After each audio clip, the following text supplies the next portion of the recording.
بسم الله الرحمن الرحيم إنا أنزلناه في ليلة القدر وما أدراك ما ليلة القدر ليلة القدر خير அந்த ஏகனாகிய அல்லாஹ்வின் சாந்தியும் சமாதானமும் நம்மிடம் மேலாக நேசிக்கக்கூடிய நபிகள் நாயகம் ஸல்லல்லாஹு அலைஹி வஸல்லம் அவர்களின் மீதும் அவர்களின் சொல் செயல் அங்கீகாரத்தை தன்னால் இயன்றளவு பின்பற்றி வாழ்ந்து மறைந்த சத்திய சஹாபி பெண்மணிகள் மீதும் தாபின்கள் தபோ தாபின்கள் குறிப்பாக இந்த உலகத்தில் வாழக்கூடிய அனைத்து முஸ்லிமான மக்கள் மீதும் என்றென்றும் நின்று நிலவட்டுமாக என்று பிரார்த்தித்தவனாய் என்னுடைய இந்த உரையை ஆரம்பம் செய்கிறேன். அல்லாஹ்வின் மாபெரும் கிருபையினால் ரமலான் மாதத்துடைய இறுதி பத்தில் பிறை 24வது இரவில் நாம் எல்லாம் ஒன்று கொண்டிருக்கிறோம். கண்ணியத்திற்குரிய எல்லாமல்ல அல்லாஹுவின் அடியார்களே, சகோதர சகோதரிகளே, அல்லாஹ் ரப்பல் ஆலமீன் இந்த உலகத்தில் மனித சமுதாயத்தை படைத்து அந்த மனிதர்களுக்கு தேவையான ஏராளமான அருண்கொடைகளை இறைவன் வழங்கியிருக்கிறான். இறைவன் இந்த மனித சமுதாயத்திற்கு வழங்கிய அருண்கொடைகளை என்ன நினைத்தால் ஒருபோதும் எண்ணிவிட முடியாதென்று அல்லாஹ் தன் திருமறை குர்ஆனில் பேசுகிறான்.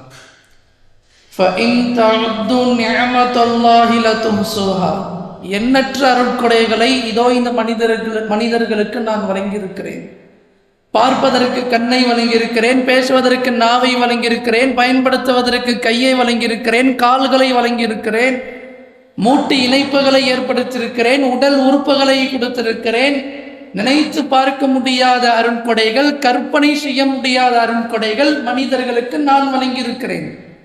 இதை இறைவன் முதலில் சொல்லிவிட்டு இறுதியாக இறைவன் சொல்லுகிறான், இன்னல் இன்சான லஸலூமன் கஃபார். எல்லாத்தையும் இந்த மனிதர்களுக்கு நான் கொடுத்தேன். அந்த மனிதர்கள் அதை பெற்றுக்கொண்டார்கள். பெற்றுக்கொண்டு இந்த உலகத்தில் இறைவனுக்கு நன்றி உள்ள அடியாராக இல்லாமல் நன்றி கெட்ட பாவியாக, அநியாயக்காரனாக இந்த உலகத்தில் மனித சமுதாயம் வாழ்ந்து கொண்டிருக்கிறார்கள். கொஞ்சம் இந்த வசனத்தை சிந்தித்து பாருங்கள். இறைவனுடைய மகத்தான அருண்கொடைகளை பெற்றுக்கொண்டு இந்த உலகத்தில் நாம் எல்லாம் வாழ்ந்து கொண்டிருக்கிறோம். இறைவன் கொடுத்த அருண்கொடைகளை பெற்றுக்கொண்டு வாழக்கூடிய நாம் அந்த இறைவனுக்காக நன்றி செலுத்தும் விதமாக நம் மறுமை வாழ்க்கைக்காக உலகத்தில் வாழும் பொழுது என்ன செயலை செய்திருக்கிறோம்?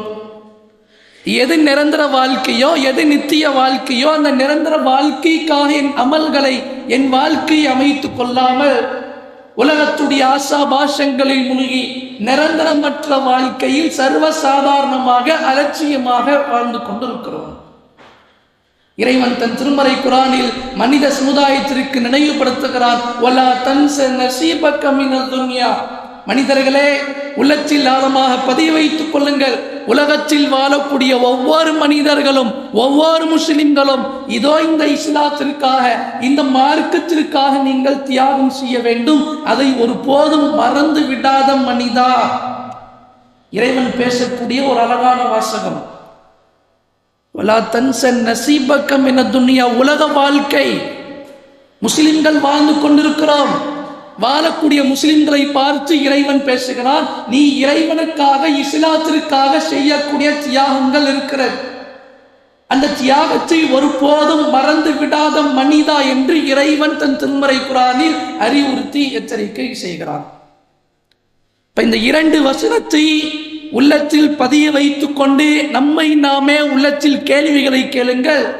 இறைவன் எனக்கு கொடுத்த அருண்கொடைக்கு நன்றி உள்ள அடியானாக இறைவனுக்காக நான் என்ன செயலை செய்திருக்கிறேன்? உலகத்தில் வாழக்கூடிய நாம், முஸ்லிம்களாக வாழக்கூடிய நாம், என் மறுமை வாழ்க்கைக்காக, இஸ்லாத்திற்காக என்ன தியாகம் செய்திருக்கிறேன்? இஸ்லாத்திற்காக நான் செய்தது என்ன? கொஞ்சம் யோசித்து பாருங்கள்.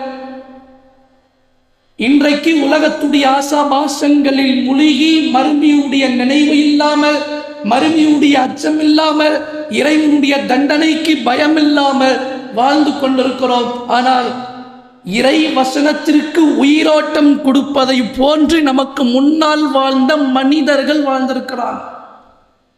அதே வசனம் நமக்கு எடுத்து சொல்லப்படுகிறது. படிக்கிறோம், கேட்கிறோம், வாழ்க்கையில் நடைமுறைப்படுத்துகிறோமா?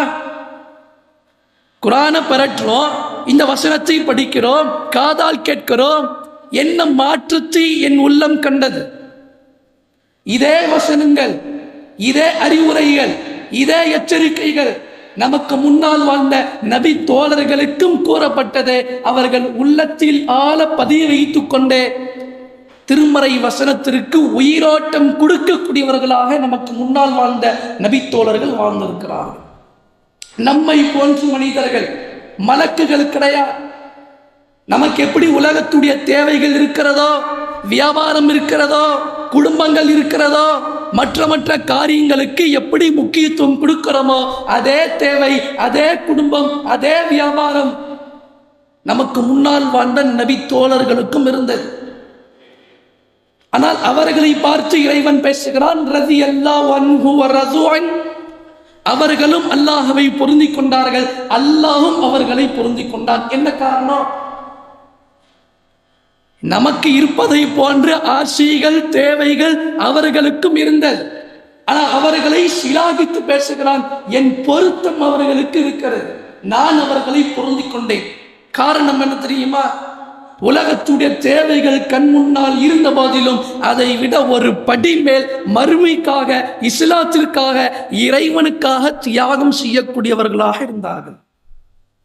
உடலால், பொருளாதாரத்தால் உயிரை கொடுப்பதற்கும் கொஞ்சம் கூட யோசிக்காமல், சலனம் ஏற்படாமல் அதை அப்படியே முடித்த எத்தனையோ நபி தோழர்களுடைய வரலாற்று சம்பவத்தை, அந்த தியாகத்தை பாடமாக, படிப்பணியாக நமக்கு எடுத்து காட்டப்படுகிறது. தல்ஹா பின் உபைதுல்லா என்று சொல்லக்கூடிய நபி தோழர், இவருடைய வாழ்க்கை வரலாற்றை சற்று புரட்டி பாருங்கள். இறைவன் தன் திருமறை குரானில் சொன்னான், ஆரம்பத்தில் பதிவு செய்த இஸ்லாத்திற்காக நீங்கள் தியாகம் செய்யுங்கள், அதை மறந்து விடாதீர்கள். இறைவன் சொன்னான் அந்த வசனத்துல, அந்த வசனத்திற்கு உயிரோட்டம் கொடுத்தவர்கள் நபி தோழர்கள். அதற்கு உதாரணம் இவருடைய வாழ்க்கையில் நடந்த ஒரு அற்புதமான சம்பவம். தல்ஹா பின் உபைதுல்லா ரலியல்லாஹு அன்ஹு அவர்கள் உஹதுடைய போர்க்களத்தில் இருக்கிறான். உஹது போர்க்களத்தை பற்றி நன்றாகவே நாம் அறிந்து வைத்திருக்கிறோம். நபிகளாருடைய கடவாய்ப்பல் உடைக்கப்பட்டது, நபிகளாருடைய முகத்தில் இருந்த ரத்தம் சாரி சாரியாக கொட்டியது. 70க்கும் மேற்பட்ட நபி தோழர்கள் அல்லாஹ்வின் பாதையில் கொல்லப்பட்டார்கள். இஸ்லாமியர்கள் எதிரிகளுடைய கை ஓங்கிய பிறகு விரண்டு ஓடினார்கள். நபிகளார் கொலை செய்யப்பட்டார் என்ற வதந்தி கிளம்பியது உஹதுடைய யுத்தகளத்தில். அல்லாஹ்வின் தூதரை கொலை செய்ய வேண்டும் என்ற நோக்கத்தில் பலவிதமான சூழ்ச்சிகள் செய்யப்படுகிறது. மக்கத்து குறைஷிகள், காஃபிர்கள் நபிகளாரை சுற்றி வளைக்கிறார்கள். நபிகளாரை எப்படியாவது கொலை செய்ய வேண்டும், முஹம்மதை உயிரோடு விடக்கூடாதே. அல்லாஹ்வின் தூதரை தனியாக தேடுகிறார்கள், அங்குமிங்குமாக தேடுகிறார்கள். ஒரு கட்டத்தில் நபிகளாரை அந்த மக்கத்து குறைஷிகள் பார்த்து விட்டார்கள். நபிகளாரை கொலை செய்வதற்கு ஓடோடி வராங்க. நபிகளார் கூட சில அன்சாரிகள் இருக்கிறார்கள், கூட தல்ஹா பின் உபைதுல்லா சில அன்சாரிகள் இருக்கிறாங்க. அவர்களோடு சேர்த்து மற்றொரு நபர் இருந்தார், அவர்தான் தல்ஹா.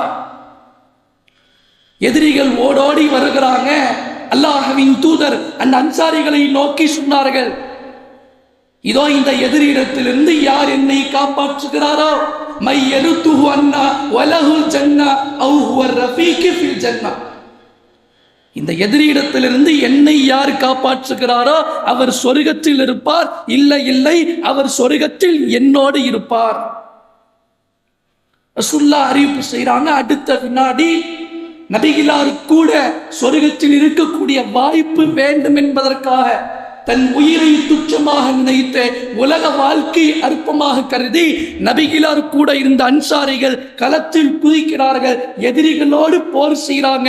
போர் செய்து நபிகளார் கூட இருந்த அனைத்து அன்சாரிகளும் கொல்லப்பட்டு விட்டார்கள்.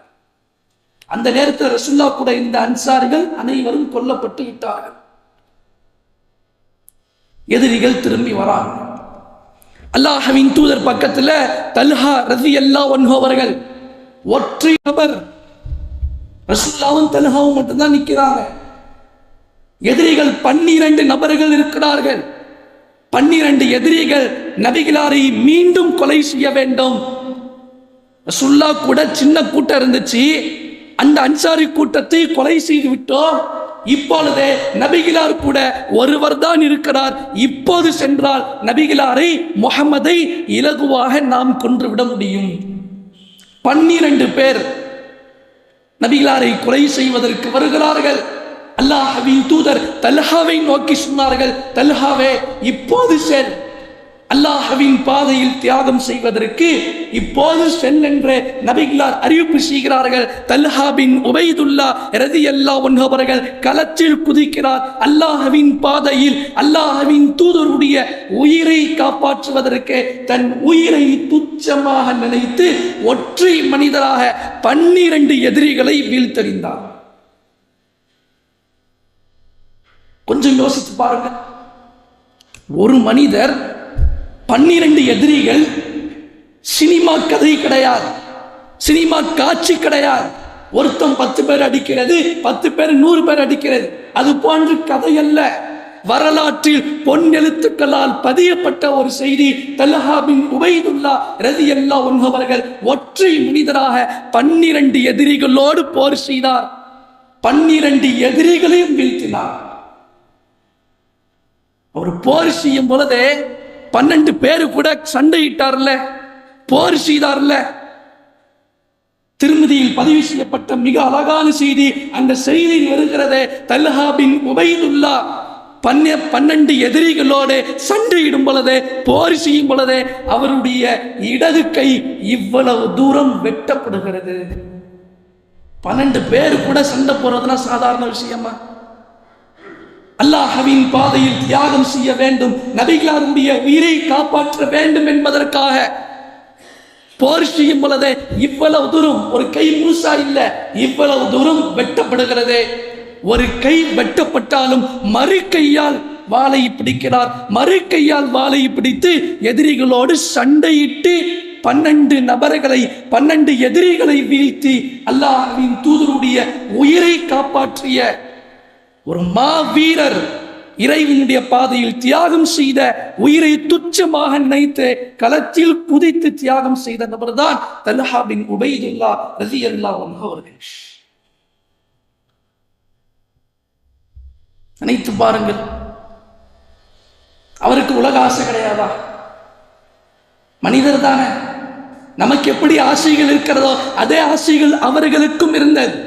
நமக்கு எப்படி குடும்பங்கள் இருக்கிறதோ அதே குடும்பம் அவருக்கும் இருந்தது.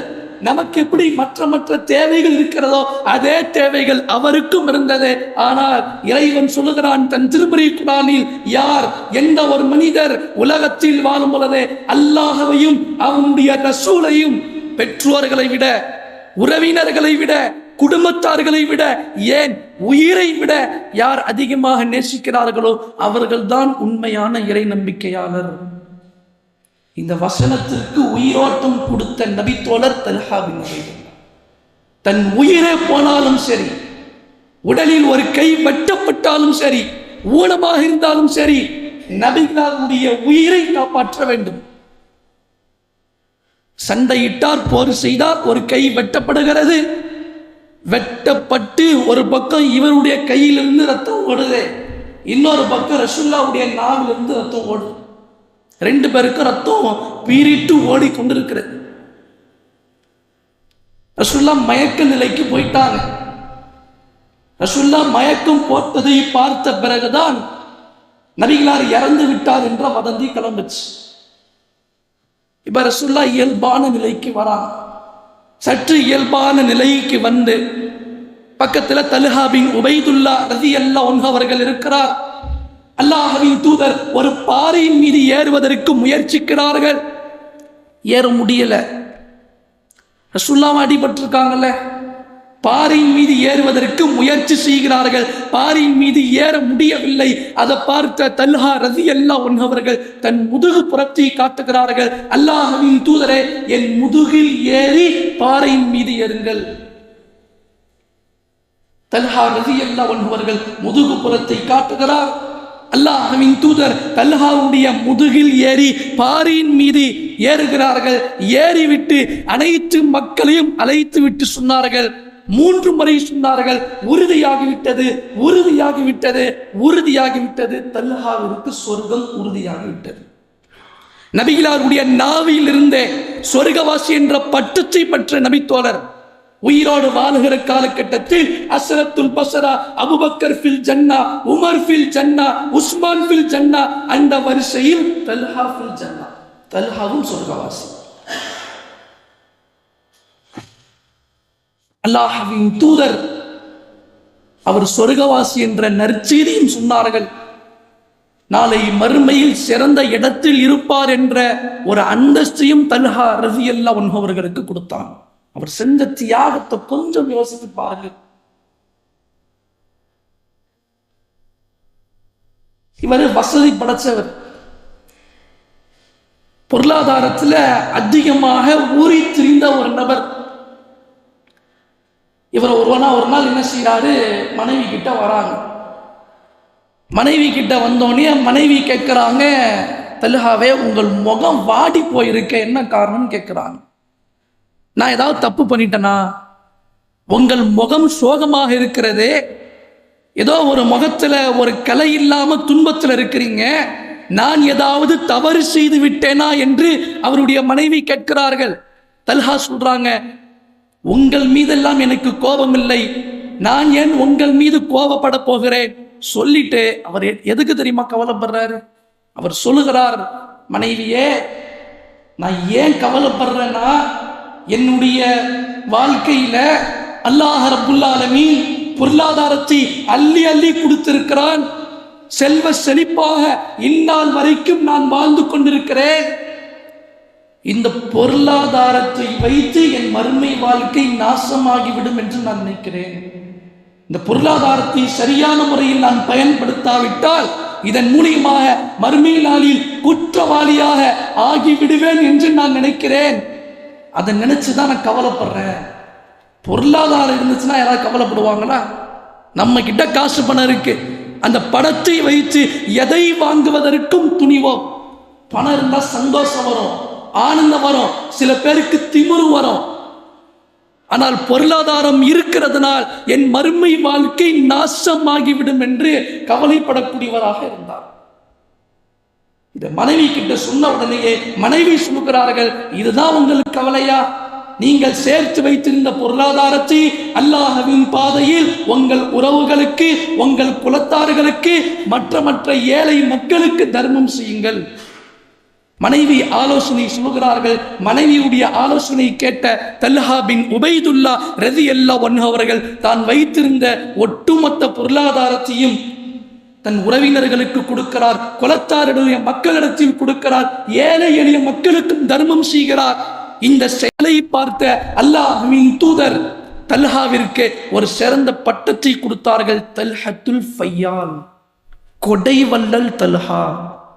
ரசூலுல்லா உயிரோடு வாழும் பொழுதே எவ்வளவு பட்டத்தை பெற்றிருக்காருன்னு பாரு. சொர்க்கவாசின்னு ஒரு நற்செய்தி, கொடை வள்ளல் தல்ஹத்துல் ஃபையால், கொடை வள்ளல் தல்ஹாவே அல்லாஹ்வின் பாதையில் உடலாலும் அர்ப்பணம் செய்தார், உயிரை கொடுத்து அர்ப்பணம் செய்வதற்கு முன் வந்தார். இந்த உஹது களத்தோடு இவருடைய தியாகம் முடியல. உஹது போர்க்களம் பிறகு எத்தனை போர்க்களம், அகல் யுத்தக்களம், ஹுனைன் போர்க்களம், நபிகளார் மரணித்த பிறகு யமாமா போர்க்களம், வரிசையாக எர்முக், ஷாம், சிரியா, பலஸ்தீன், ரோமாபுரியை எதிர்த்து ஏகப்பட்ட போர்க்களம் நடைபெற்றது. அனைத்து போர்க்களத்திலையும் ஒரு கையில்லாமல் கலந்து கொண்டு அல்லாஹ்வின் பாதையில் தியாகம் செய்ய வேண்டும் என்ற, ஷஹீதாக்கப்பட வேண்டும் என்ற நோக்கத்தில் கலந்து கொண்டார்.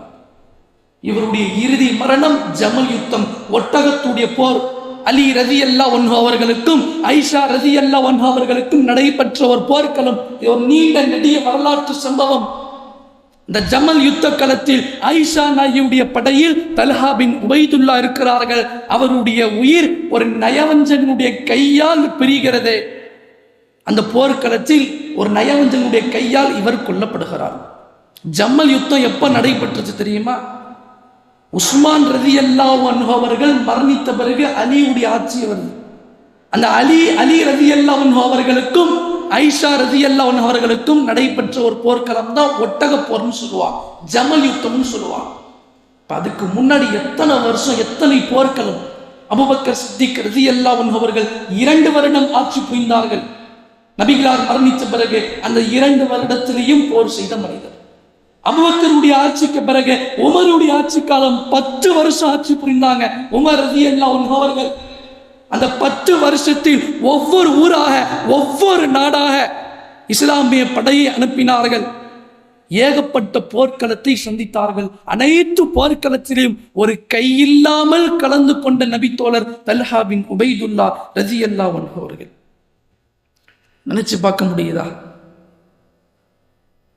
தியாகம் செய்ய வேண்டும் என்ற எண்ணம். இறைவன் அந்த வசனத்தில் சொன்னான், இறைவனுக்காக, இஸ்லாத்திற்காக செய்ய வேண்டிய தியாகத்தை மறந்து விடாதீர்கள். ஒருபோதும் மறக்கக்கூடாது. நினைவில் வைத்துக்கொள் மனிதா.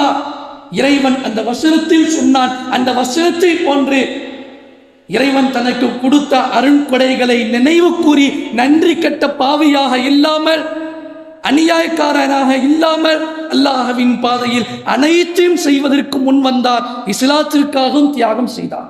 பொருளாதாரத்தால் உடலார். அவருடைய தியாகம் எந்த நிலையில் இருக்கிறது? இன்றைக்கு தொழுகை விஷயமாக இருந்தாலும், மார்க்க சபையாக இருந்தாலும், மற்ற மார்க்க நிகழ்ச்சிகளாக இருந்தாலும் அதில் கலந்து கொள்ளாமல் நமக்கு நாமே காரணம் சொல்லிக் கொண்டே அப்படியே தட்டி கழித்தவராக அலட்சியமாக போறோமே. அவங்க போர்க்களத்துல தியாகம் செஞ்சாங்க. அந்த போர்க்களத்தை போன்று இன்னைக்கு கிடையாது. ஆனா அது மட்டும்தான் தியாகமா? மார்க்க சபை ஒன்று கூடுகிறதே, மார்க்கத்தை அறிந்து கொள்வதற்காக அந்த சபையில் கலந்து கொள்கிறோமே, அதுவும் தியாகம். இறைவனை நினைவு கூறும் விதமாக திக்ர் செய்கிறோமே, அதுவும் தியாகம். பிரார்த்தனை செய்கிறோமே, அதுவும் தியாகம். இறைவனுக்காக சில நேரங்களை செலவு செய்து இறைவனுக்காக செய்யக்கூடிய சிறிய அமல்கள் முதல் பெரிய அமல்கள் வரைக்கும் தியாகம் தான். போர்க்களத்தில் கலந்துக்கிறது மட்டும் தியாகம் கிடையாது. பொருளாதாரத்தை கொடுப்பது மட்டும் தியாகம் கிடையாது. அல்லாஹ்வின் பாதையில் அல்லாஹ்விற்காக நான் சின்ன அமல் செய்தாலும் சரி, அது இறைவனுடைய பார்வையில் தியாகம். இன்றைக்கு அந்த அமல்கள் விஷயத்தில், வணக்கங்கள் விஷயத்தில் நான் எவ்வளவு ஆர்வம் காட்டுறேன்? உள்ளத்தை தொட்டு சொல்லுங்கள். ரமலான் மாசம் வந்துச்சுன்னா அடிக்கடி ஒரு சில வார்த்தைகளை கேட்போம். ரமலான்ல மட்டும்தான் தொழுகையா? ரமலான் மாசம் முடிந்த பிறகு இந்த தொழுகை இல்லையா? நிறைய பேர் உரையிலேயே பயன்படுத்தியிருப்பார். ஏன் பயன்படுத்துகிறார்கள்? ரமலானில் வரக்கூடிய தொழுகைக்கான கூட்டம் மற்ற மாதங்கள்ல இல்லையே. ரமலானில் மட்டும்தான் இறைவன் கேள்வி கேட்பானா? உள்ளத்தில் நம்மை நாமே கேள்வி எழுப்ப வேண்டும். நமக்கு முன்னால் வாழ்ந்த சஹாபாக்கள் இறைவனுக்காக எப்பேற்பட்ட தியாகத்தை செய்திருக்கிறார்கள் பாருங்கள். உம்மு உமாரா என்ற இன்னொரு பெண்மணி, ஆண்கள் அல்லாஹ்விற்காக போர்க்களத்தில் குதித்து தியாகம் செஞ்சார். பெண்களாக இருக்கக்கூடியவர்கள் ரசூலுல்லாஹ் கிட்ட போய் சண்டை போட்டார். அல்லாஹ்வின் தூதரே, எங்களுக்கும் போர்க்களத்துக்கு அனுமதித்தாங்க. ஆண்கள் மட்டும் போர்க்களத்தில் கலந்து கொண்டு அல்லாஹ்வின் பாதையில் கொல்லப்படுகிறார்கள், ஷஹீதாக்கப்படுகிறார்கள். எங்களுக்கு மட்டும் ஏன் தடை? நாங்களும் ஷஹீதாக்கப்பட வேண்டும், அல்லாஹ்வின் பாதையில் கொல்லப்பட வேண்டும். எங்களையும் போர்க்களத்திற்கு அனுமதியுங்கள்.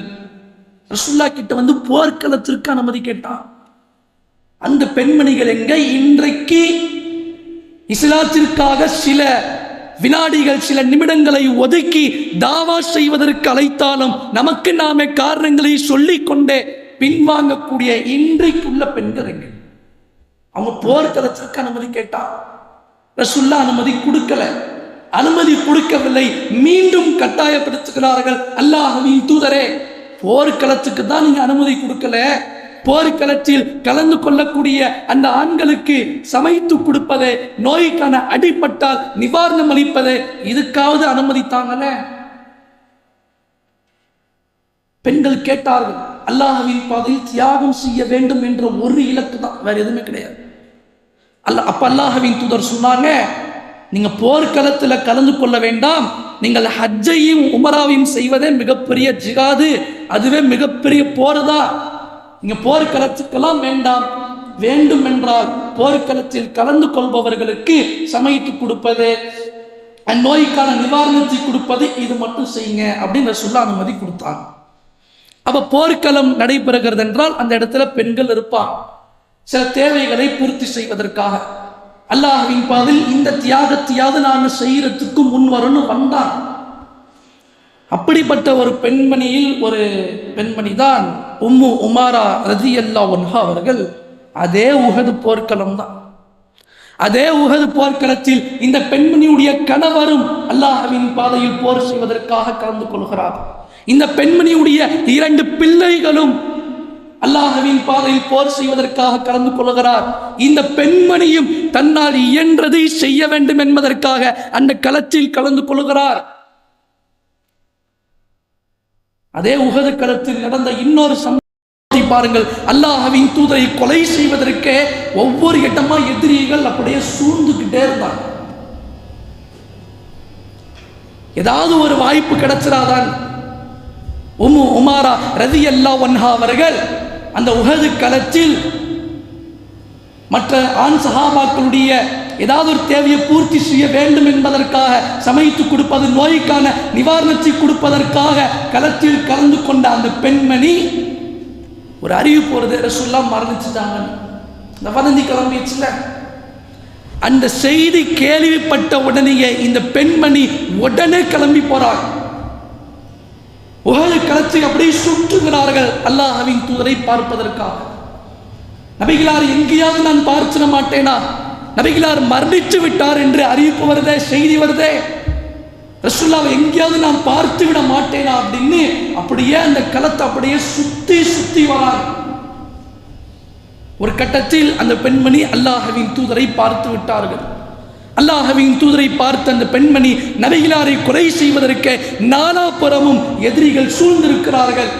இந்த பெண்மணி செய்த செயல், உம்மு உமாரா ரலியல்லாஹு அன்ஹா அவர்கள் அல்லாஹ்வின் தூதருடைய உயிரை காப்பாற்றுவதற்காக நாலாபுறமும் எதிரிகளை கிட்ட நெருங்க விடாமல், ஒரு பெண்மணியாக இருந்து ரசூலுல்லாஹ் கிட்ட நெருங்க விடாமல் அந்த எதிரிகளோடு சண்டை போட்டாங்க.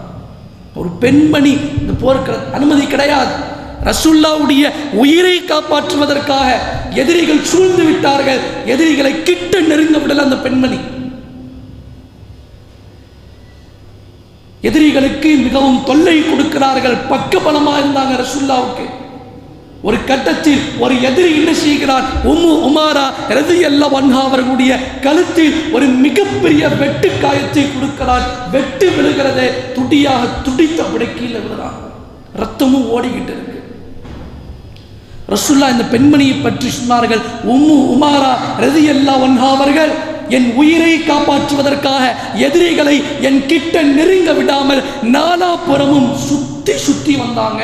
செஞ்ச தியாகம் சாதாரண தியாகம் கிடையாது. சொல்லிட்டு அல்லாஹ்வின் தூதர் அந்த பெண்மணிடத்தில் சென்றார்கள். ஒரு பக்கம் அப்படியே ரத்தம் ஓடிக்கிட்டு இருக்கு. ரசூலுல்லாஹ் கேட்கிறாங்க, உனக்கு ஏதாவது வேண்டுமா கேள் என்று கேட்கும் பொழுது அதற்கு அந்த பெண்மணி சொன்ன பதில் மெய் சிலிர்க்க வைக்கக்கூடிய பதில். அந்த பெண்மணி அல்லாஹ்வின் தூதரிடத்தில் கேட்டார்கள், அல்லாஹ்வின் தூதரே, நானும் என் கணவரும் என் பிள்ளைகளும் உங்களோடு சொர்க்கத்தில் இருக்கணும், அதுக்கு வாக்குறுதி கொடு. எந்த நேரத்தில் கேட்கிறாங்க, ரத்தம் ஓடிக்கொண்டிருக்கிறது, நபிகளார் என்ன வேணும்னு கேட்கிறாங்க. அந்த நேரத்தில் நபிகளாரிடத்தில் கேட்ட அந்த பெண்மணி கேட்ட சொல், நான் என் கணவர் என் 2 பிள்ளைகள் சொர்க்கத்தில் இருக்கணும், சொர்க்கத்தில் உங்களோடு இருக்கணும், அதுக்கு வாக்குறுதி தாங்க. மறுமையில் வெற்றி பெற வேண்டும், சொர்க்கம் கிடைக்க வேண்டும் என்பதற்காக நமக்கு முன்னால் வாழ்ந்த நபி தோழர்கள் எப்படி எல்லாம் தியாகம் செஞ்சிருக்காங்கன்னு பாருங்க. இன்னைக்கு நாம் என்ன தியாகங்களை செய்திருக்கிறோம் அவர்களுக்கு முன்னால. நமக்கும் நமக்கு முன்னால் வாழ்ந்த நபித்தோழர்களுக்கும் உள்ள வித்தியாசமே இது மட்டும்தான். நமக்கும் அவர்களுக்குள்ள வித்தியாசம் என்ன தெரியுமா?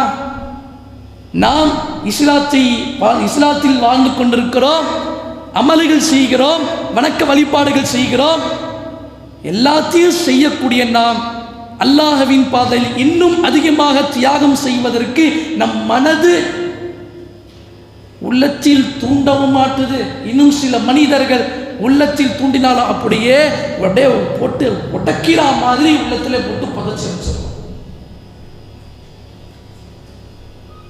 ஆனால் அந்த பெண்கள் எப்படி வாழ்ந்தாங்க? அந்த சஹாபாக்கள் ஆண்கள் பெண்கள் எப்படி வாழ்ந்தார்கள்? உலக தேவை இருந்தது, அவர்கள் மறுமைக்கு முக்கியத்துவம் கொடுத்தார்கள். நமக்கும் உலக தேவைகள் இருக்கிறதே, ஆனால் உலக தேவைக்கு மட்டும்தான் முக்கியத்துவம் கொடுக்கிறோமே தவிர மறுமைக்காக, என் மறுமை வாழ்க்கைக்காக, இறைவனுக்காக நான் எதையும் செய்வதற்கு முன் வருவது கிடையாது. தியாகம் செய்வதற்கு முயற்சிப்பதும் கிடையாது. நமக்கும் நமக்கு முன்னால் வாழ்ந்த நபித்தோழர்களுக்கும் இதுதான் வித்தியாசம். மறுமைக்கு அவர்கள் முக்கியத்துவம் கொடுத்தார்கள், நாம் மறுமைக்கு முக்கியத்துவம் கொடுக்காமல் உலகத்துடைய வாழ்வுதான் நிரந்தரம், இதுதான் நிரந்தரமான இன்பம் என்று நினைத்துக் கொண்டிருக்கிறோம். அல்லாஹ் தன் திருமறை குர்ஆனில் பேசுகிறான், வமல் ஹயாத்தத் துன்யா இல்லா மதாஅல் குரூர். இந்த உலக வாழ்க்கை வீணும் விளையாட்டும் தவிர வேறு இல்லை. இது அற்ப வாழ்க்கை, இது அழியக்கூடியது, நிரந்தரம் கிடையாது. எது நிரந்தர வாழ்க்கையோ அந்த நிரந்தர வாழ்க்கைக்காக உங்கள் அமல்களையும் வணக்கங்களையும் தியாகங்களையும் அதிகப்படுத்துங்கள்னு அல்லாஹ்வின் தூதர் பல சந்தர்ப்பங்களில் சஹாபா பெருமக்களுக்கு மத்தியில் அறிவுறுத்தி எச்சரிக்கை செய்தார்கள். அதன் விளைவு அல்லாஹ்விற்காக அனைத்தையும் இழப்பதற்கு தயாராக வந்தார்கள், தியாகம் செய்தார்கள். இதை உள்ளத்தில் ஆழமாக பதிய வைத்துக் கொள்வோம். கதை போன்று காதால் கேட்டு காதால் விட்டு விடாமல் அவர்களால் செய்ய முடியும் என்றால் என்னால் ஏன் முடியாது? அவர்கள் மலக்குகள் அல்ல, மனிதர்கள். நானும் மனிதன்தான், அவர்களும் மனிதர்கள், நாமும் மனிதர்கள் தான். அவர்கள் உலக காரியத்திற்கு முக்கியத்துவம் கொடுத்தார்கள், அதை விட ஒரு படி மேல் மறுமைக்கு முக்கியத்துவம் கொடுத்தார்கள். அது போன்று வாழ்வதற்கு நாம் முயற்சி செய்தால் கண்டிப்பாக அல்லாஹ் நமக்கு உதவி செய்வான். நாம் முயற்சி செஞ்சா போதும் அல்லாஹ்வின் உதவி நமக்கு கிடைக்கும். வாழக்கூடிய குறிப்பிட்ட நாள், அந்த குறிப்பிட்ட நாள் அவகாசத்தை பெற்றுக்கொண்டு இந்த உலகத்தில் நாம் வாழ்ந்து கொண்டிருக்கிறோம். இறைவன் நமக்கு கொடுத்த அருட்கொடைகளை எண்ணுவோம், அருட்கொடைகளை நினைவு கூறி அந்த இறைவனுக்கு நன்றி உள்ள அடியாராக இருப்போம். இஸ்லாத்திற்காக, இறைவனுக்காக நான் தியாகம் செய்ய வேண்டும். என்ன தியாகம் செய்தோம் என்பதை உள்ளத்தில் நம்மை நாமே கேள்வி எழுப்பி வரக்கூடிய நாட்களில் என்னால் முடிந்ததை செய்வேன் என்று உள்ளத்தில் நமக்கு நாமே உறுதிமொழி கொடுத்து அல்லாஹ்விற்காக மறுமைக்காக வாழ்வதற்கு முயற்சிப்போம். இதன் மூலியமாக நாளை மறுமையில் வெற்றி பெறக்கூடிய வாய்ப்பை அல்லாஹ் உங்களுக்கும் எனக்கும் ஏற்படுத்துவானாக என்று பிரார்த்தனை செய்து என்னுடைய இந்த உரை நிறைவு செய்கிறேன். வாஹிர் தவானா அல்ஹம்துலில்லாஹி ரப்பில் ஆலமீன். அடுத்ததாக கேள்வி பதில் நிகழ்ச்சி. ஆண்களுக்கு ஒரு கேள்வியும் பெண்களுக்கு ஒரு கேள்வியும், சரிங்களா? இப்போ ஆண்களுக்கான கேள்வி, தல்ஹா ரலியல்லாஹு அன்ஹு அவர்கள், அந்த நபித்தோழருக்கு அல்லாஹ்வின் தூதர் 2 சிறந்த நற்செய்தியை சொன்னாங்க. அந்த நற்செய்தி என்ன? 2 நற்செய்தி சொன்னாங்க, சொல்லுங்க. சரிங்க. கொடைவல்லல், அந்த அரபி வார்த்தை ஏதாவது சொல்ல தெரியுமா? சரி. தல்ஹத்துல் ஃபையால், கொடைவல்லல் தல்ஹா அப்படிங்கிற ஒரு நற்செய்தியும், வாழுகிற காலகட்டத்தில் அல்லாஹ்வின் தூதருடைய உயிரை காப்பாற்றுவதற்கு தன் உடலை அர்ப்பணம் செய்த அந்த நபித்தோழரை ஒரு பாறை மீது ஏறி உறுதியாகிவிட்டது என்று 3 முறை சொல்லி தல்ஹாவிற்கு சொர்க்கம் உறுதியாகிவிட்டது என்று அல்லாஹ்வின் தூதர் முன்னறிவிப்பு செஞ்சாங்க. சரியான பதில். அடுத்ததாக பெண்களுக்கான கேள்வி, உம்மு உமாரா ரலியல்லாஹு அன்ஹா அவர்கள் நபிகளாருடைய உயிரை காப்பாற்றுவதற்கு கடுமையான முறையில் பாடுபட்டாங்க. நபிகளாருடைய உயிரை காப்பாற்றுவதற்கு கடுமையான முறையில் எதிரிகளோடு சண்டையிட்டார்கள். அந்த நேரத்தில் நபிகளார் உம்மு உமாராவை பார்த்து என்ன கேட்டார்கள்? அதற்கு உம்மு உமாரா என்ன பதில் சொன்னாங்க? வலைக்கும் சலாம். சொல்லுங்கள்.